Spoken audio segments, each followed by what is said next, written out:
Enggak, saya sesuai yang di istana kemarin. Cara tugas yang diberikan kepada saya. Yang penting sekarang begini, bahwa saya sebagai seorang nasionalis dan saya seorang Agamis, tidak ada mungkin tidak bisa cari solusi. Dan insya Allah mudah-mudahan kapan saya bisa menghadapi. Baik, saya sih belum pikirin kampanye, itu kerjaannya sih. Ya, enggak, maksudnya kapan saya bisa ada waktu yang agak mungkin 10 menit saja. Kapan saya bisa diberikan waktu? Dari waktu itu juga padat sekali. Ya. Saya kalau mau bantu langsung jalan aja. Iya. Ada yang perlu dibicarain lagi. Cuma maksud saya begini masalah. Dalam sekat-sekat ini apa yang harusnya tugas saya untuk memberikan suatu solusi masalah harus kita menilai ini dan ini kita carikan solusi. Saya insya Allah promosi langsung komunikasi aja. Kita mau sih. Ya, oke, terima kasih ya. Ini masalah. Jadi oh iya. Masalah kasus saya lahan. Ya, kalau lahan mau minta dulu karena saya sudah 17 surat. Ini kasus apa? Lahan. Ya. Kalau lahan ngomong mana yang sama si. Apa ya? Kalau lahan panjang kita Pak. Bukan lahan di Jakarta. Iya, makanya kalau udah lahan kita apalagi bukan di Jakarta. Bukan Jakarta, maksudnya kita memohon audiensi menceritakan masalah ke presiden. Wah, tapi susah lagi Bapak ada polisi aja Pak. Polisi nggak tanggapi. Kita angkat tangan nggak kosong. Polisi juga nggak tanggapi. Bapak tulis surat ke presiden tanggapin surat kok semua. Enggak. 17 surat. Kirim aja pasti dia pelajari dari mereka. Udah 17 kali. Cobain kirim ke mereka. Ya, dia nggak bisa gitu. Ya. Yang keempat kalinya Pak dari fotografer Pak. Ya bisa, kita udah putusin terlalu banyak masalah. Kalau di luar siapa dalam kita udah nggak mau kasih. Karena juga banyak orang nggak mau pakai ini Pak. Kita udah cek. Kalau satu masuk semua masuk terus juga over. Kayaknya bukan KTP DKI berarti. Kami kan ditempatkan di tingkat juga Pak. Sebenarnya kalau kita masuk ke dalam itu udah. Kalau lingkungan Jakarta bebas. Kalau di dalam Monas kita nggak mau kasih. Di ISP bebas. Ya, kalau transaksinya di Lenggang Jakarta, tapi kami sama pemimpinnya untuk di dalam gitu kan. Ini nggak apa-apa Pak. Jadi motornya aja di Jakarta. Udah pasti di Lenggang. Nawarin semua nge-print. Mau keluar lagi masalah lagi. Nggak masalah Pak. Cuma mau tutup di dalam itu. Itu jauh negara ini. Jadi itu masih kerjasama sama Lingkungan Jakarta. Di portal di situ. Ya masa di Taman Mini, Ancol, Ragunan ada foto-foto Pak. Itu masih ada kan dulu. Bagian kalau kami dilarang selamanya, intinya kami masih bisa foto. Ada sebagian petugas yang dulu, ada sebagian petugas yang nakal. Jadi kami bingung. Ya. Dia itu pas akhir dia mesti tulis foto itu di Jakarta. Ya nggak apa-apa kami cetak di Jakarta. Tapi mau tutup di dalam. Semua juga berantakan. Coba dipikir ngomong Sabtu. Ya udah, sudah lagi kita coba timbangin lagi. Iya. Pak 2 minggu lalu saya melaporkan masalah ada pembentukan sampah di jalan wilayah yang dulu bekas Sudah dicek. Ya, dan setelah saya WhatsApp dengan Pak, saya senang juga Pak dengan jawabannya. Katanya itu memang sudah dijadikan TPS. Jadi ada TPS itu. Apalagi itu Pak di jalan raya. Saya heran-heran Pak, kenapa yang dulu kejadian digusur terus sekarang jadikan TPS. Lo ngomong sama si Ini WhatsApp yang taman gitu. ini Itu WhatsApp yang kaki saya raya terima itu Pak. Gunung Sari, sungai. Iya saya dengar. Katanya Itu sudah Gunung Sari. dijadikan TPS. Dia juga bilang TPS itu harusnya cepat dibersihin, ada tanaman, dia terlambat. Sekarang nggak ada TPS itu juga numpuk mulai. Tapi maksudnya Sekarang kalau nggak ada TPS itu kayak orang Kartini juga setengah mati karena orang nggak disiplin buang sampah. Sekarang orang Kartini juga disiplin buang sampah. Kita minta jemput jam sekian ya baru dikeluarin, nggak mau juga. Jadi gimana Pak? TPS sementara itu kita mau cari. Makanya saya coba lihat TPS sementara, kalau dia bilang ini jorok, kita harus cepat bersihkan. Nah, Kalau ibu udah nggak mau TPS, kalau makanya gerobak harus kita atur. Sekarang itu sampah siapa? Sampah Kartini juga loh, Bu. Iya, maksud saya oke Pak. Dulu kan itu bukan TPS. Dulu Iya, tempat makanya jualan kalian kita. dulu tuh numpuk di dalam. Nah, sekarang kita lagi pilih. Jakarta mau beli tanah susah. Orang buang sampah sembarang, saya kasih saya solusi deh. Kalau nggak di situ mau buang di mana? Kita cek aja sama si itu kepala dinas. Satu aja nggak apa-apa. Iya, oke. Apa?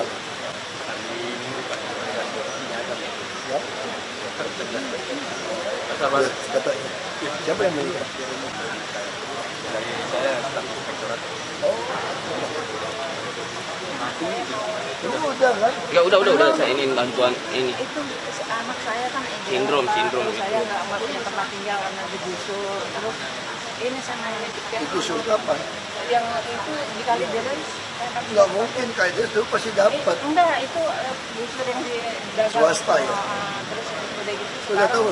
Udah pertama. Saya udah terlambat. Anak Takut kecil, saya Bro. mau di Saya kasih bantu modal ya, kita tunggu. itu Minta bantuan modal dagang, dia bilang gitu. Udah. Udah masukin berkas. Sama dia udah ketemu kan? Udah.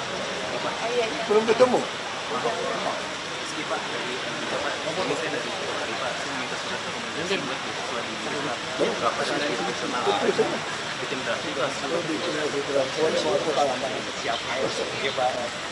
Preman pensiun Pak, Pak.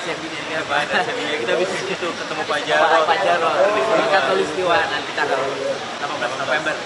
Cuma foto kayak. Ya, bisa kanan kiri.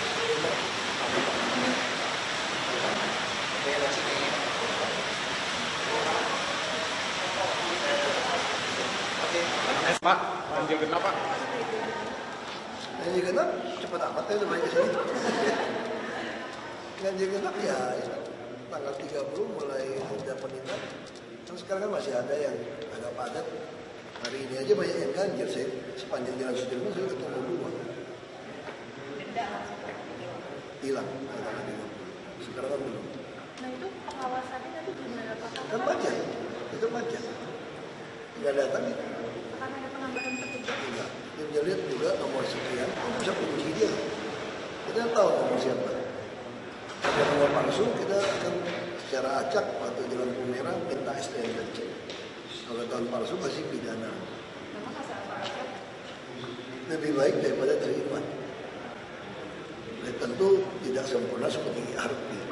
Itu aja.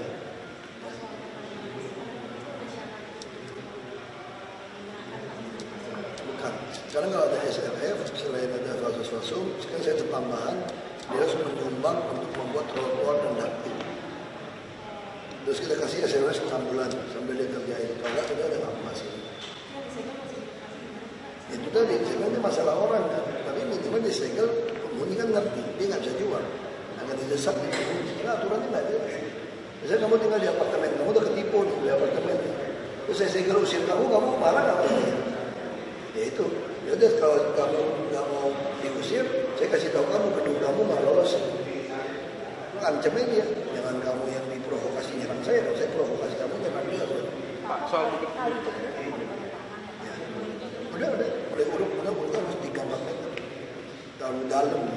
Pak, Skateboard internasional kayak yang di Bali. Bisa ini terjadi sama BMX. Pak, Bukit Duri Pak. Ada RP. Bukit Duri kita mulai kasih SP1, 2, 3 kita bongkar. Kapan itu Pak? Saya kira mungkin minggu depan udah kasih SP1. Nggak tahu. Bandel nggak bandel, mau tahu. Kita nggak mau. Kampung Pulau cerita. Sekarang kita bicara jujur ya. Dulu kalau dengar Katulampa siaga 1, kita nggak bisa tidur. Pasti banjir. Pasti Manggarai bahaya, jembatannya bahaya. Sekarang saya tanya, saya itu normalisasi. Pernah kamu dengar Manggarai siaga 1? Nggak pernah. Kampung Pulau beresin, ada nggak cerita Kampung Pulau banjir? Nggak pernah.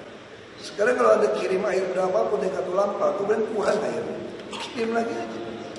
Jadi tahun-tahun belakang ini setelah Lanina itu jauh lebih besar. Kita tahu Pak Jokowi tinggal di Bogor sekarang. Beliau ngomong hujan sekarang jauh lebih besar daripada kemarin. Tapi kok sekarang pengaruh Katulampa kok berkurang di Jakarta? Itu normalisasi kirim, belum sempurna. Tapi fakta ini. Terus normalisasi waduk duit, ini kan nyambung. Terus juga Gunung Sahari, Ciliwung Lama, semua kita mulai gali. Gunung Sahari mulai disimpan. Pengaruhnya besar. Terus kamu kirim aja, kamu gak pernah takut. Nggak ada lagi siaga 1 di Manggarai. Kamu lihat yang mana pada Manggarai siaga 1? Itu akan mengurangi bongkar rumah orang ini. Itu aja. Enggak boleh bongkar juga. Itu kalau sengketa itu mesti deal untuk puluhan tahun. Kamu mesti negosiasi, itu kerohiman namanya. kan Tambora itu memang ada rencana. Kita udah punya konsep, tapi orang belum percaya, belum lihat rusun. Tapi kalau kita udah jadi, kalau kita cuma jadi satu tower 16 lantai bagus, 23 lantai bagus, kamu nggak merasa suasana. Makanya sekarang kita mulai bangun 7 tower di Danmukot. Kalau begitu masuk, kamu bisa rasain suasana ya di negara maju. Nah habis itu saya mau tawarkan ke tempat pada Tambora. Kalau kamu kasih saya tanah 100, itu jadi apartemen, saya kasih 1,5 kali. Atau 2 kali lah, jadi kita deal gimana. Tapi sisanya punya DKI. Nah, kita akan mau nggak? Semua tanah Anda saya bongkar, jadi punya DKI, terus kamu dapat sertifikat hak milik. Ya, setengah jadi taman. Nah itu cara untuk membenahi kawasan kumuh yang padat di Jakarta. Yang nggak punya rumah bagaimana? Ya sudah, bayar aja inkubator. Tapi yang punya silakan, tetap masih iuran dong. Iuran yang kami subsidi kan. Anda tinggal kan masih bayar keamanan, kebersihan, air, listrik. Semua yang padat. Makanya saya juga tawarkan, kenapa kita pakai teknologi LRT. Begitu tempat yang padat, kamu bangunin gitu, banyak tower. Kalau udah ada LRT masuk, yang belum meliuk-liuk masuk, elevated, habis. Gimana lalu lintas? Makanya saya juga minta masih pakai gas, tabung gas, masih pakai pipa gas. Kalau kamu bangun kompleks super blok begitu, semua tenteng tabung gas, pusing nggak tuh yang ngirim tabung itu? Biayanya mahal, macet lagi, cuma urusan tabung aja udah macet. Bukan pengurusan pindah ya. Ya udah jelas kok, banyak kan nama-nama top yang memprovokasi. Kamu lihat aja kita pindahin orang lebih baik. Saya kira ya banyak orang ini kok lihat 36 meter persegi punya apartemen. Orang OJK Pak Mulyaman gitu kan.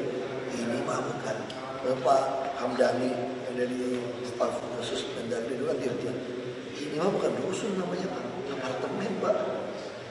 Rapi begitu kok semua kok.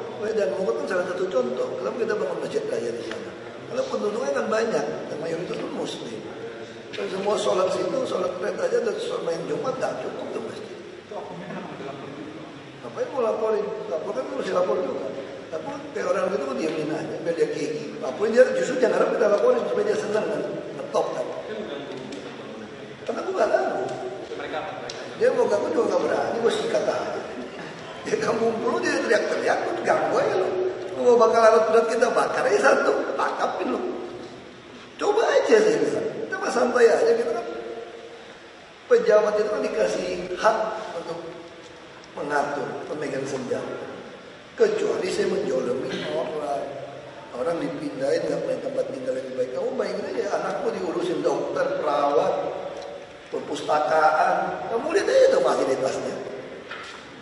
Kalau yang rajin, cocok tanam kan, biar area. Harga makanan juga murah. Sebentar lagi sembako kita udah menjual semua di rusun. Harga murah.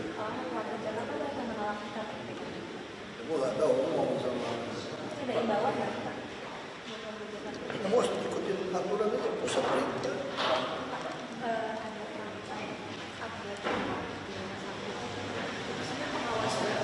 Memang ya, terus kan kayak gitu ya. Dia update kamar itu, ini yang sulit masalah itu. Kalau yang VIP kelas 1 kelas 2 kosong, mereka bisa diganti. Boleh. Sini nggak ada beban biaya. Itu dulu sempat kita mau ada kelas 1 malah bisa bersama. Ngapain? Kamar yang sama ganti 2 ranjang atau berapa? Ini semua berapa? Ya kan? Coba kalau kayak gitu banyak orang juga kelas 1 nggak mau. DPJ saja kelas 1 kelas 2 aja.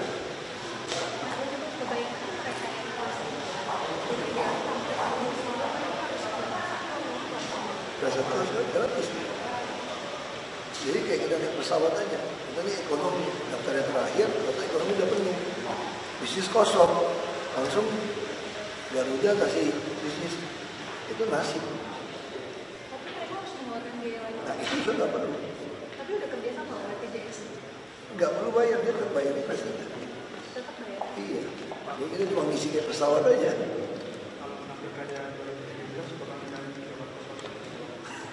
Itu pertanyaan. Sekarang kan nggak perlu, nggak pernah masuk partai ya. Ninggalin maksudnya apa? Ninggalinnya apa? Udah ninggalin apa? Kan saya sama partai yang nggak bikin saya juga baik. Maksudnya kemudian kalau 3 partai ngotot sesuatu yang berlawanan dengan konsep undang-undang dasar dan demokrasi, ya pasti melawan. Kayak Gerindra nggak mungkin saya tidak. Dia ngotot perintahkan semua kader, semua kepala daerah mendukung pemilihan kepala daerah melalui anggota DPR. Ya, saya beda. Saya harus dipaksa sebagai kader untuk ikut, ya nggak bisa. Itu aja. Saya dulu PIP, saya sekjen. Ngumpulin partai, patungan-patungan sama orang tambah idealis, sudah nyala. Saya berhenti. Nah, Golkar kenapa saya berhenti? Bukan berantem, dia keluarin satu peraturan. Kalau anggota DPR RI mencalonkan diri menjadi kepala daerah tanpa restu dari DPP, maka dia dipecat. Atau mengundurkan diri. Saya mengundurkan diri. Saya mah santai-santai aja. Bukan tinggalin mereka. Kalau dengan PDIP gimana Pak? Nah, kalau PDIP hubungan dari Dubai. Kita sama orang PDIP dari Dubai. Tapi kan sebenarnya sama DPR juga sering hubungan ya Pak? Saya sama DPR juga baik-baik aja. Mereka cuma singgungan di media. Ketemu saya nggak ada. Ngoceh-ngoceh doang di media. Ketemu saya baik-baik semua. Berarti lanjut gimana dong pilkada pas sama PDIP Pak? Hah?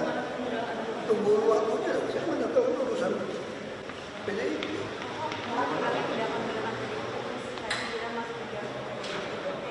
Saya nggak meninggalkan mereka.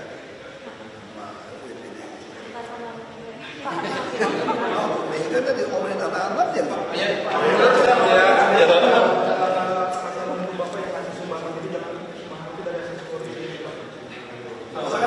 Itu kan udah tahu kata semua kan orang kan nanti begitu resmi kamu calon itu ada pembatasan. Satu orang 5 juta, baru perusahaan 120 juta itu sudah ada.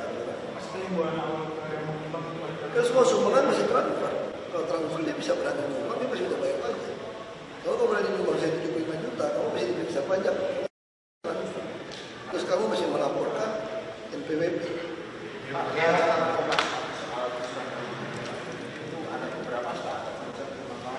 Udah baca. Sekarang kamu lihat aja, waktu kita mulai mau masuk ke sana lewat polisi, itu semua orang lari kemana? Orang nggak punya KTP DKI. Pengen KTP DKI udah tawarin dusun. Kamu lihat aja satu keamanan di mana baik itu berhasil susah. Jadi yang lapor itu yang mana? Yang kamu nggak mau kabur, pekerja. Dengan 6.000 orang itu bisa aja sebagian ada pekerja. Ya kan, ya Komnas HAM ini adalah nggak usah cari-cari ribut nama saya lagi gitu. Yang susah-susah orang, anak kecil kerja lu nggak boleh ngomong ya. Kerang hijau yang udah ada racun, program lu nggak boleh ngomong. Kali jodoh itu gue rasa ngomong Komnas HAM dia belum belajar kali jodoh. Nggak pernah komen. Ya 14 kali masa pulang Makanya itu yang tipe yang mana? Kalau kamu nggak buat bayar rusun pun, kamu nggak kerja sama sekali. Kalau nggak jadi saya masuk depan. Kalau cuma 5.000 sehari ke Kalawan nggak bisa. Dia ngerokok. Dia memang sengaja sama kayak jadi negara. Ada sekelompok orang, sekelompok orang memang nggak masalah.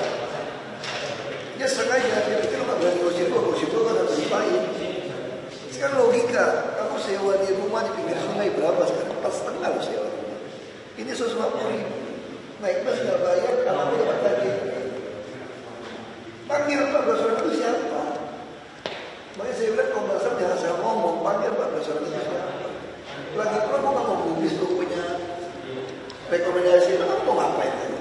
Dulu kan udah pernah laporin saya ke PBB, datang kok masih ada video. Orang PBB dilaporin mungkin dari Komnas HAM, saya nggak tahu, datang dari PBB bagian untuk pengungsi. Oh ngoceh cewek, dia orang Brazil. Lu kasih dia lihat, lu kasih tahu negara mana yang pindahin orang dapat full list, ada kulkas, ada TV. Ya, lu kasih tahu gua dong. Ini dia bilang, saya mau tahu rencana rumah susun kamu berapa banyak. Aku paparin itu rumah susun. Langsung diam apa lagi? Lu kasih tahu gua negara mana. Gua nggak usah ngatur gua deh.